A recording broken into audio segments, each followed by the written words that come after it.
Assalamualaikum warahmatullahi wabarakatuh. Perkenalkan, nama saya Rossi Wahyu Pranata dari PMR PMI Kota Blitar.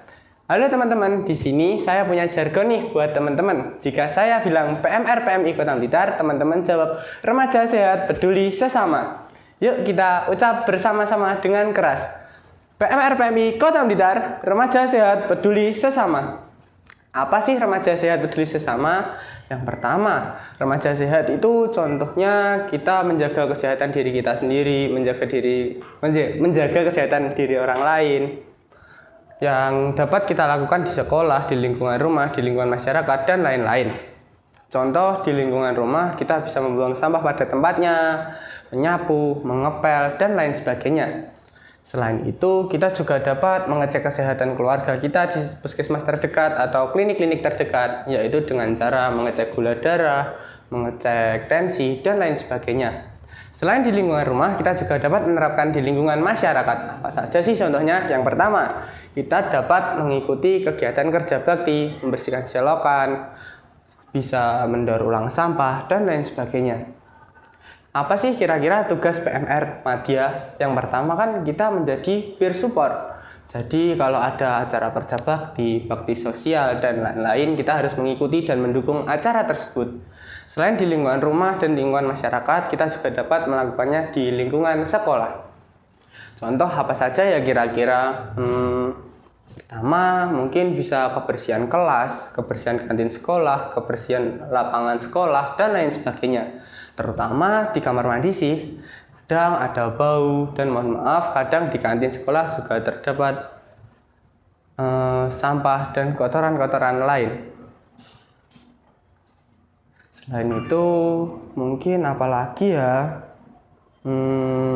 Oh iya, kita juga dapat mendaur ulang sampah, sampah botol, sampah plastik, ataupun sampah daun. Sampah daun bisa dibuat pupuk atau sebagainya. Dan sampah botol bisa dibuat sebagai kotak pensil, tempat cas HP, dan lain-lain.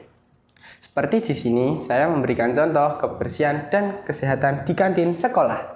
Kira-kira teman-teman pilih yang kanan atau yang kiri? Yap, pasti teman-teman pilih yang kanan, karena di kantin yang kanan, kita dapat melihat kantin yang bersih dan sehat. Kira-kira jika teman-teman berada di kantin sebelah kiri, apa sih perasaan teman-teman? Pasti tidak nyaman kan dalam menikmati makanan yang ada di kantin tersebut. Jika kita berada di kantin yang bersih, maka perasaan kita akan nyaman dan aman untuk mengonsumsi makanan tersebut. Contoh nih, kita makan membawa bekal dari rumah, kita makan di kantin tetapi kantinnya kotor, pasti kan tidak enak. Jika kita makan di kantin yang bersih, pasti akan rasa nyaman, nikmat, dan lain sebagainya. Kira-kira apa sih yang bisa kita lakukan jika melihat kantin yang kotor? Yang pertama, dengan membuang sampah pada tempatnya, seperti yang saya lakukan.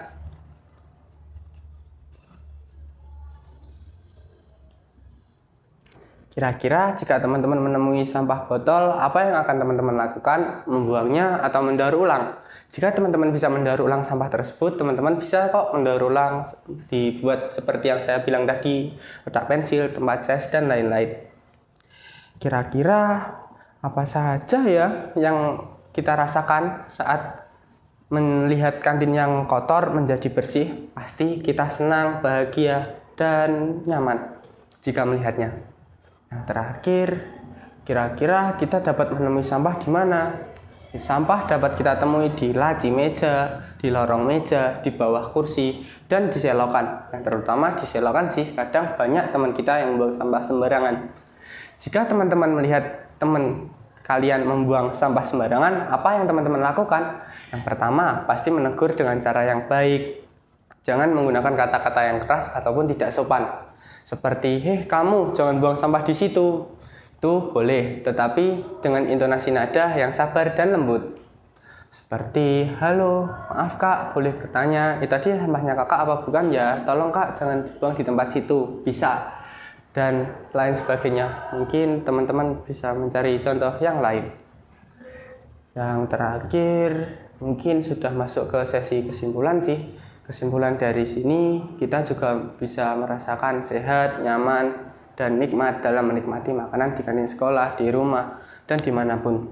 ada sebenarnya satu cara supaya kita tidak dapat menghambat atau menambah sampah di lingkungan sekolah dengan cara membawa bekal dari rumah supaya kita bisa merasakan masakan dibuat oleh ibu dan juga menghemat uang jajan kita. Sekian dari saya. Wassalamualaikum warahmatullahi wabarakatuh. Salam remaja sehat peduli sesama.